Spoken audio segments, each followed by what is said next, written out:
தமிழா பார்வையாளர்களுக்கு வணக்கம். டிஆர் பாலு நீதிமன்றத்தில் எனக்கு 2 கப்பல்கள் தான் ஓடுகிறது. இந்த 2 கப்பல்களுமே 1000 கோடி ரூபாய் பெருமானமானது. மதுபான ஆலை ஒரு 1000 கோடிக்கு சொந்த பெறுமதியானது. கிங் கெமிக்கல்ஸ் ஒரு 1000 கோடிக்கு சொந்தமானது. இப்படி ஏறக்குறைய பல 1000 கோடிகள் சொத்துக்கள் தன்னிடம் இருக்கிறது என்று நீதிமன்றத்தில் அவர் ஒப்புக்கொண்டிருக்கிறார். திமுகவை சேர்ந்த சாதாரண நபராக வாழ்க்கையை துவக்கிய இந்த டிஆர் பாலு இன்று மிகப்பெரிய கார்ப்பரேட் முதலாளி. திமுகவே ஒரு கார்ப்பரேட் முதலாளி கட்சி, அதில் டிஆர் பாலுவும் ஒரு கார்ப்பரேட் என்று தன்னை பல 1000 கோடிகள் சொந்தமான கார்ப்பரேட் முதலாளி என்று தன்னை நீதிமன்றத்தில் சொல்லியிருக்கிறார். நெடுஞ்சாலைத்துறையில் திமுக ஆட்சி காலத்தில் 1,40,000 கோடி கடன் வாங்கப்பட்டிருக்கு.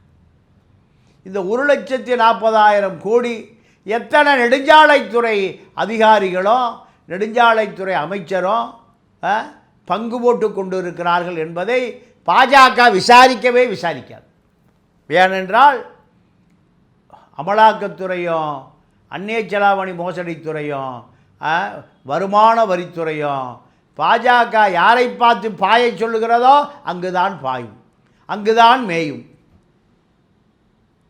இப்படி சுதந்திரமடைந்த காலத்திலிருந்து எடப்பாடி காலம் வரை தமிழ்நாட்டினுடைய கடன் 5 லட்சம் கோடி. இந்த 4.25 வருஷத்தில் 10 லட்சம் கோடி. சுதந்திரமடைந்த காலம் எங்கே? திமுக ஆட்சிக்கு வந்த காலம் எங்கே? இந்த காலத்தில் 5 லட்சம் கோடி கடன் வாங்கப்பட்டிருக்கு. கடன் சுமை அதிகமாக்கப்பட்டிருக்கு. எங்கே 5 லட்சம் கோடி? மாப்பிள்ளை 1.5 லட்சம் கோடி, ஏவா வேலு 1.5 லட்சம் கோடி. இப்படி மக்கள் பணத்தை கொள்ளையடித்து வைத்திருக்கிறார்கள். இது பற்றி எந்த அக்கறையோ மக்களுக்கு இல்லை, மக்களுக்கு தெரியாது. மக்களுடைய அன்றாட தேவை 500 ரூபாய் 1000 ரூபாய்க்கு அலைகிறவளாக மாற்றி வைத்திருக்கிறார்கள். இது இன்றைய நிலை. டிஆர் பாலு, ஏவா வேலு, அண்ணாநகர் மோகன் பாலு இவர்களெல்லாம் திமுக ஆட்சி மட்டுமல்ல, அதிமுக ஆட்சி வந்தாலும் இவர்கள் வளமாகத்தான் இருப்பார்கள்.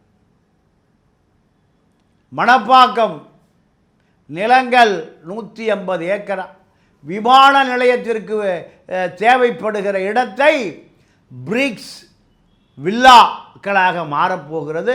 150 ஏக்கர் விமான நிலையம் ஆணையம் அதை கைவிட்டு விட்டது. விமான நிலைய ஆணைய அதிகாரிகளுக்கு அத்தனை கோடி வைட்டமின் பாய்ந்திருக்கிறது, லஞ்சம் பாய்ந்திருக்கிறது, கோடிகளில் பாய்ந்திருக்கிறது.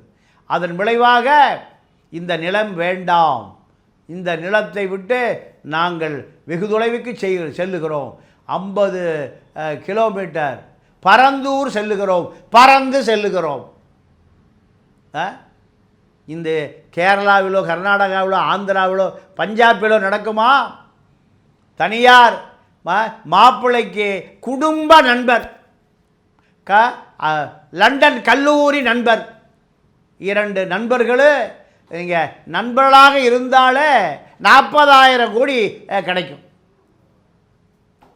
இந்த நிலம் அத்தனையும் கருப்பு பணத்தில் கொடுக்கப்படுகிறது. ஒரு ஏக்கர் 25 கோடி ரூபாய் விலை மதிப்புள்ளது. ஆனால் அது 5 கோடிக்குத்தான் கிரயம் செய்யப்படுகிறது. 5 கோடியும் நீங்கள் கருப்பாக கொடுக்கப்படுகிறது.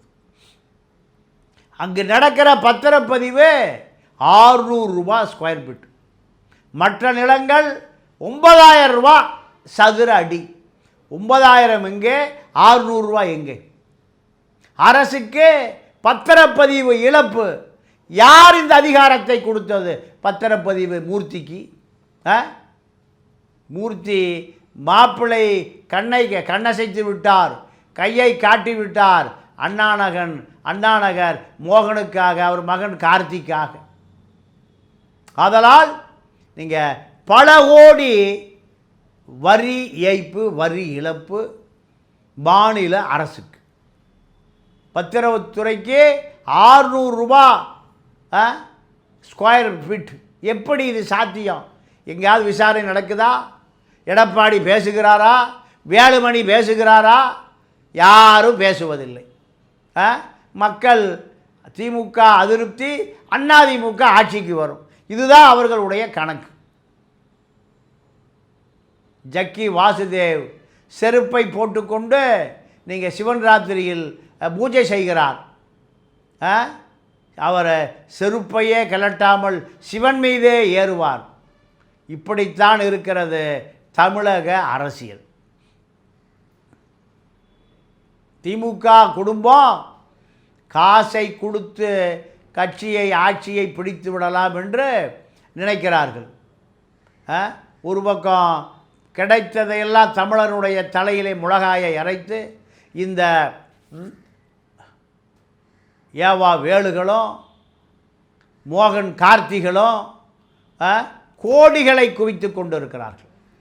இதையெல்லாம் மீறி தமிழ்நாட்டு அரசியல் மாற்றம் என்பது முனையளவு கூட வருவதற்கு வாய்ப்பில்லை. காங்கிரஸ் உடைய அரசியல் தமிழ்நாட்டிலே முடித்து வைக்கப்படுகிறது. காங்கிரஸ் நாடாளுமன்ற உறுப்பினர்களை இனிமேல் வாழ்நாளிலே பார்க்க முடியாது. அதை பாஜகவினுடைய திட்டத்தை காங்கிரஸே முடித்து வைக்கிறது, திமுகவோடு சேர்ந்து. எந்த காலத்திலும் காங்கிரஸ் திமுகவை விட்டு போனால் எந்த காலத்திலும் ஆட்சி அதிகாரத்துக்கு வந்துவிட முடியாது. இனி பாசி, பெரிய பாசி சிதம்பரம், சின்ன பாசி கார்த்திக் பாசி, இவர்களெல்லாம் நீ நாடாளுமன்ற பக்கம் எட்டியே பார்க்க முடியாது. காங்கிரஸ்காரனுடைய நாடாளுமன்ற கனவு 70களில் ஆரம்பித்த கருணாநிதி அரசியல் 26இல் முடித்து வைக்கப்படுகிறது. காங்கிரஸ் அழிந்தால் ஒளிந்தால் நாட்டுக்கு நன்மை, பாஜக வேகம் எடுத்தால் இன்னும் நாட்டுக்கு நன்மை. பாஜகவுடைய முகரூபம், சுயரூபம் கிழிந்து தொங்குகிறதுக்கு காரணம் பாஜக இன்னும் 10 ஆண்டு காலம் ஆட்சி செய்ய வேண்டும். அப்படி ஆட்சி செய்தால் இந்தியாவில் பல தேசிய இனங்கள் மிகப்பெரிய போராட்டத்தை முன்னெடுக்க போகிறது. மீண்டும் பாஜக சனாதனத்தை பின்னோக்கி ஏறக்குறைய ஒரு 300 ஆண்டுகளுக்கு பின்னோக்கி போகுகிற பொழுதுதான் இந்த ஜென்செட் படித்த இளைஞர்கள் போராட்ட களத்திற்கு வருவார்கள். அது நடக்கும். அதற்கு காங்கிரஸ் ஒழிய வேண்டும், பாஜக ஆட்சி நீடிக்க வேண்டும். இன்னும் ராஜபக்சேக்கள் தப்பி ஓடுகிறதை போல பாஜக தப்பி ஓடுகிற காலமும், இங்கு திமுக அதிமுக தப்பி ஓடுகிற காலமும் 10 ஆண்டு காலம் பாஜக ஆட்சி செய்தால் கண்டிப்பாக நடந்துவிடும். அதைத்தான் விரைவுபடுத்துகிறார்கள் பாஜக. அதைத்தான் திமுக காங்கிரஸ் கூட்டணி பிளவு என்பது திமுக அழிய தொடங்கி இருக்கிறது, காங்கிரஸ் அழிந்தே போய்விட்டது. இதெல்லாம் மக்கள், பொதுமக்கள், அறிவுஜீவிகள் எதிர்பார்த்த அரசியல் இப்பொழுதுதான் நடக்க துவங்கி இருக்கிறது. ராமதாஸ் திமுகவோடு சேருவதற்கு GK மணியை தூதுவிட்டுவிட்டு அமைதி காத்தார். ஆனால் திருமாவளவனை முதலிலே சந்தித்து அவரை இணக்க வைக்க வேண்டும் என்கின்ற அடிப்படை அறிவு கூட இல்லாத இந்த GK மணி, கோக்கா மணி, கோக்குமாக்கு மணி கடைசியில் ஸ்டாலினே பார்த்து கொள்ளுவார் என்று விட்டுவிட்டார். ஸ்டாலின் திருமாவளவனை இறங்கி வந்து அவரை ஆறுதல் படுத்துவதற்கு அவர் தயாராக இல்லை. இதனுடைய விளைவு ராமதாஸ் திமுக 4 சீட் என்பது காணல் நீராகி போய்விட்டது. ஜி.கே. மணியை விரட்டி விட்டு விட்டார் ராமதாஸ். 15 நாட்களாக அவரை தைலாபுரம் தோட்டத்து பக்கமே வந்து விடாதே என்று விரட்டிவிட்டார். 15 நாள் கழித்து விஜயிடம் போய் சேருவதற்கு ஏதாவது வாய்ப்பு இருக்கிறதா, போய் பார் என்று 15 நாள் பேசாமல் இருந்த ராமதாஸும் கோக்கா மணியும் இப்பொழுது விஜயுடைய பனையூர் வீட்டில் தவம் கிடக்கிறார்கள். அங்கு ஜான் ஆரோக்கியசாமி ராமதாஸை சேர்த்து கொண்டால் தலித்துகளெல்லாம் வெளியேறி விடுவார்கள், ஆதலால் அந்த கதவை அடைத்து விடுங்கள் என்று விஜய்க்கு ஆலோசனை சொல்லியிருக்கிறார். ஆகையால் விஜய் கதவும் அடைக்கப்பட்டு விட்டது, திமுக கதவும் அடைக்கப்பட்டு விட்டது, பாமக கதவும் அடைக்கப்பட்டு விட்டது.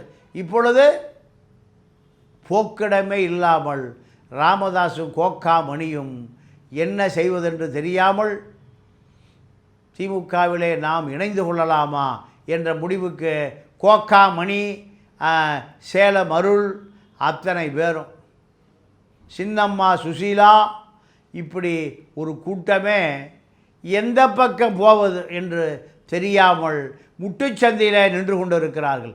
ஆக தமிழ்நாடு இவர்களுக்கு முட்டுச்சந்தையே காட்டியிருக்கிறது. காங்கிரஸுக்கு ஒரு முட்டுச்சந்து, ராமதாஸுக்கு ஒரு முட்டுச்சந்து, பிரேமலதாவுக்கு ஒரு முட்டுச்சந்து, பல முட்டுச்சந்துக்களை இந்த 26 தேர்தல் பலருக்கு பல பாடங்களை கற்றுக் கொடுத்திருக்கிறது. இன்னும் பல பாடங்களை கற்றுக் கொடுக்க இருக்கிறது. காரணம், அரசியலே தெரியாத ஒரு கூட்டம் தமிழ்நாட்டிலே ஆட்சிக்கு வர துடிக்கிறது, அதிகாரத்துக்கு வர துடிக்கிறது. இவர்களெல்லாம் ஆட்சிக்கு அதிகாரத்துக்கு வந்தால் தமிழ்நாட்டினுடைய நிலையை எண்ணி பார்த்தால் வேதனையாக, மிகவும் விசும்பலாக இருக்கிறது. காரணம், இவர்களெல்லாம் எப்படியாவது டிஆர் பாலுக்களை ஆக்கிவிட வேண்டும், கப்பல் கம்பெனி அதிபர்களாகிவிட வேண்டும், சாராய ஆலை அதிபர்களாகிவிட வேண்டும்.